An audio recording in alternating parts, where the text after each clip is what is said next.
जय बृहस्पति देव। भगवान बृहस्पति की और भगवान विष्णु की आप सभी पर कृपा बनी रहे। बृहस्पतिवार की पौराणिक व्रत कथा के अनुसार प्राचीन समय की बात है। एक नगर में एक बड़ा व्यापारी रहा करता था।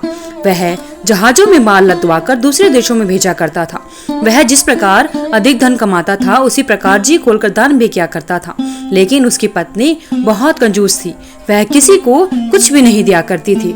एक बार जब सेठ दूसरे देश व्यापार करने गया तो पीछे से बृहस्पति देव ने साधु वेश में उसकी पत्नी से भिक्षा मांगी। व्यापारी की पत्नी बृहस्पति देव से बोली, हे साधु महाराज, मैं इस दान और पुण्य से तंग आ गई हूँ।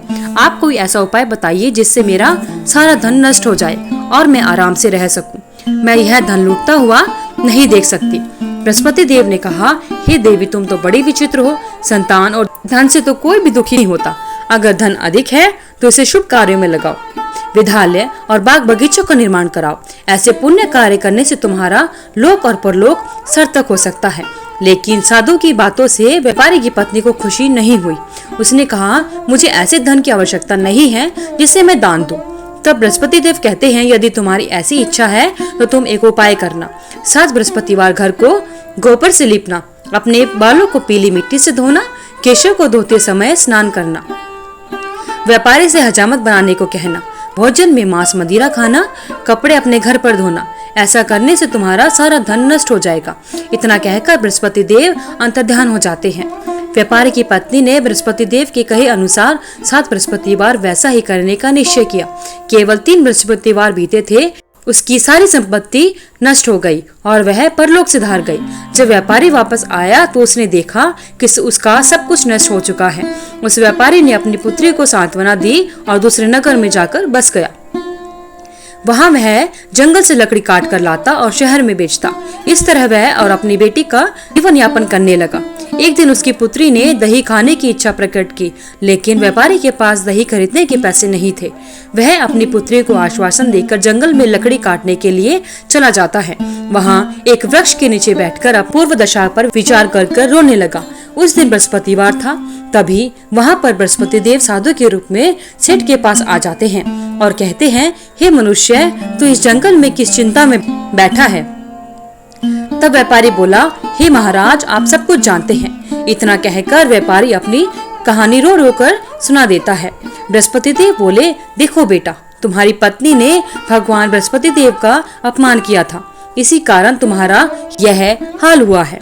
लेकिन अब तुम किसी प्रकार की चिंता मत करो। तुम गुरुवार के दिन बृहस्पति देव का पाठ करो।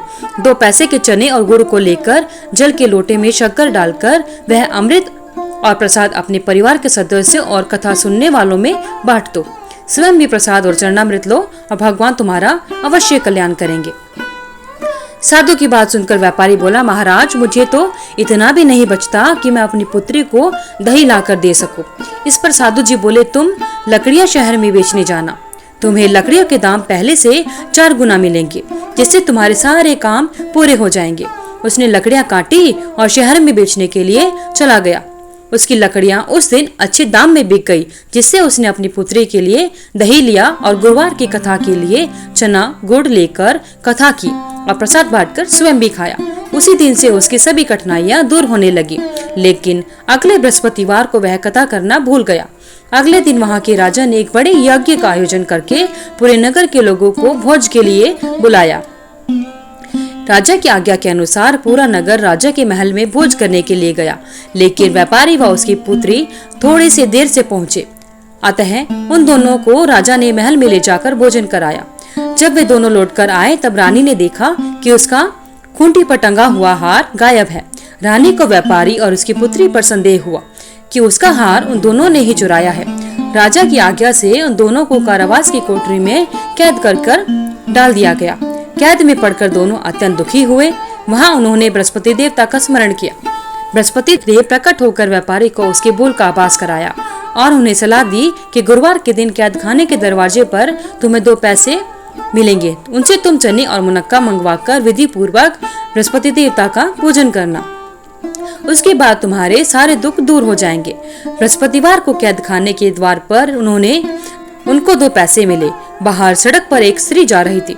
व्यापारी ने उसे बुलाकर गुड़ और चने लाने को कहा। इस पर वह स्त्री कहती है कि मैं तो अपनी बहू के लिए गहने लेने जा रही हूँ, मेरे पास समय नहीं है। इतना कहकर वह वहाँ से चली जाती है।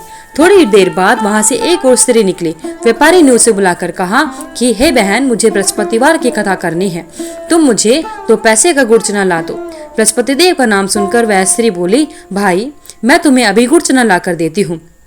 मेरा इकलौता पुत्र मर गया है, मैं उसके लिए कफन लेने जा रही थी, लेकिन मैं पहले तुम्हारा काम करूंगी, उसके बाद अपने पुत्र के लिए कफन लाऊंगी। वह स्त्री बाजार से व्यापारी के लिए गुड़ चना ले आई और स्वयं ही बृहस्पति देव की कथा सुनी। कथा के समाप्त होने पर वह स्त्री कफन को लेकर अपने घर गई। घर पर लोग उसके पुत्र की लाश को राम नाम सत्य है कहते हुए शमशान ले जाने की तैयारी कर रहे थे। स्त्री बोली, मुझे अपने बेटे का मुख देख लेने दो। अपने पुत्र का मुख देखकर उस स्त्री उसके मुंह में प्रसाद और चरणामृत डाला। चरणामृत के प्रभाव से वह पुनः जीवित हो गया। पहली स्त्री जिसने बृहस्पति देवता का निरादर किया था, जब वह अपने पुत्र के विवाह हेतु पुत्र वधू के लिए गहने लेकर अपने घर वापस जाती है तो वह देखती है कि उसका पुत्र घोड़ी पर बैठकर निकला। वैसे ही घोड़ी ने ऐसी उछाल मारी कि वह घोड़ी से गिरकर मर गया। यह देखकर स्त्री रो रोकर बृहस्पति देव से क्षमा मांगने लगी। उस स्त्री की याचना से बृहस्पति देव साधु वेश में वहां पर पहुंचकर कहने लगे कि हे देवी, तुम्हें अधिक विलाप करने की आवश्यकता नहीं है, यह बृहस्पति देवता का अनादर करने के कारण हुआ है। तुम वापस जाकर मेरे भक्त से क्षमा मांगो तथा कथा सुनो, तब ही तुम्हारी सारी मनोकामना पूरी होगी।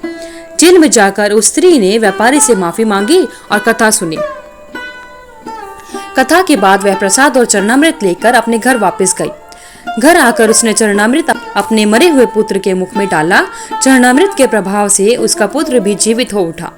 उसी रात बृहस्पति राजा के स्वप्न में आते हैं और बोले, हे राजन, तूने जिस व्यापारी और उसकी पुत्री को जेल में कैद कर रखा है वह बिल्कुल निर्दोष है। तुम्हारी रानी का हार वहीं पर टंगा हुआ है जहाँ पर था, यानी उसी खूंटी पर टंगा है। दिन निकला तो राजा रानी ने हार खूंटी पर लटका हुआ देखा। राजा ने उस व्यापारी और उसकी पुत्री को रिहा कर दिया और उन्हें आधा राज्य देकर उसकी पुत्री का विवाह उच्च कुल में करवाकर दहेज में हीरे जवाहरात दिए। बोलिए बृहस्पति देव की जय। भगवान बृहस्पति देव की आप सभी पर कृपा बनी रहे। हे भगवान बृहस्पति देव, हे भगवान नारायण, जिस प्रकार आपने अपने भक्तों पर कृपा बनाई, उसी प्रकार आपके व्रत को करने वाले और व्रत कथा को सुनने वाले सभी पर कृपा बनाए रखना। धन्यवाद। आपका दिन मंगलमय हो। वीडियो को लाइक करें, शेयर करें, चैनल को सब्सक्राइब करके बेल आइकन को जरूर प्रेस करें ताकि आगे आने वाली सभी वीडियोस की नोटिफिकेशन आप तक समय से पहुंचते रहे। कमेंट बॉक्स में जय बृहस्पति देव